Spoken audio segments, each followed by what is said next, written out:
नमस्कार, आज हम बात करेंगे बच्चों में होने वाले कौन-कौन से कैंसर होते हैं और उसके मुख्यतः लक्षण क्या होते हैं। तो हम बात करते हैं कि ब बच्चों में मूलतः 2 प्रकार के कैंसर होते हैं।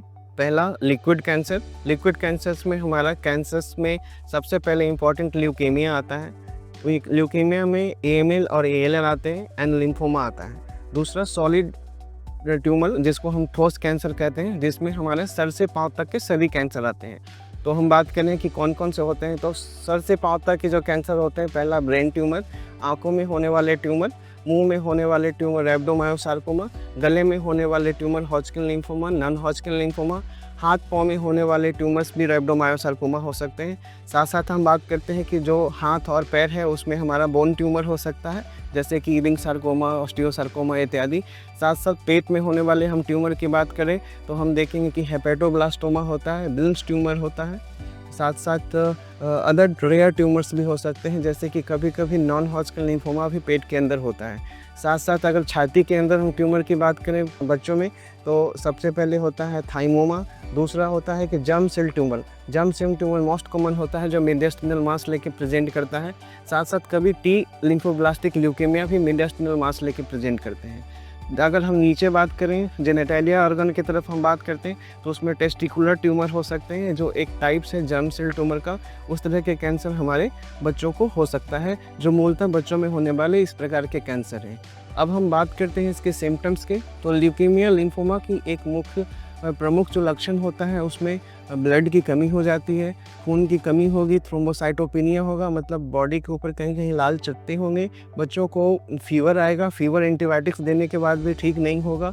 साथ-साथ उसकी तिल्ली बढ़ जाएगी, उसका लिवर बढ़ जाएगा, उसके ग्लैंड्स बढ़ जाएँगे। इस तरह के लक्षण मूलतः ब्लड कैंसर्स में होते हैं। अब हम बात करते हैं सॉलिड ट्यूमर की, तो डिफरेंट ट्यूमर्स में डिफरेंट सिम्पटम्स आते हैं। जैसे ब्रेन ट्यूमर के पेशेंट्स को क्या होगा कि उनको सीजर आएगा, जो दौरा मिर्गी हम कहते हैं, वो आएगा, सर में दर्द होगा, कभी-कभी उनको गिर जाएँगे, चलने में तकलीफ़ होगी, सर में दर्द होगा, इस तरह के सिम्पटम्स आएँगे। आँखों में होने वाले ट्यूमर जैसे रेटिनोब्लास्टोमा बच्चों में होता है, तो सबसे पहले इम्पोर्टेंट लक्षण उसमें ये आएगा कि उनकी आँख में जो उजला दिखाई पड़ेगा, उनको दिखाई पड़ने में तकलीफ़ होगी और आँख में कभी-कभी कुछ मांस बाहर निकल जाएगा, इस तरह के सिम्पटम्स आएँगे। जैसे मुँह में होने वाले कैंसर की हम बात करते हैं रैब्डोमायोसार्कोमा का, तो उसमें भी होगा कि पेशेंट को दर्द होगा, मांस बढ़ जाएगा, इस तरह से सिम्पटम्स आएँगे। जर्म सेल ट्यूमर में हम बात करें तो पेशेंट को जेनिटैलिया में ग्रोथ हो जाएगा और उसको लिम्फ नोड भी बढ़ सकता है, साथ-साथ दर्द हो सकता है, फीवर आ सकता है, वज़न की कमी हो सकती है।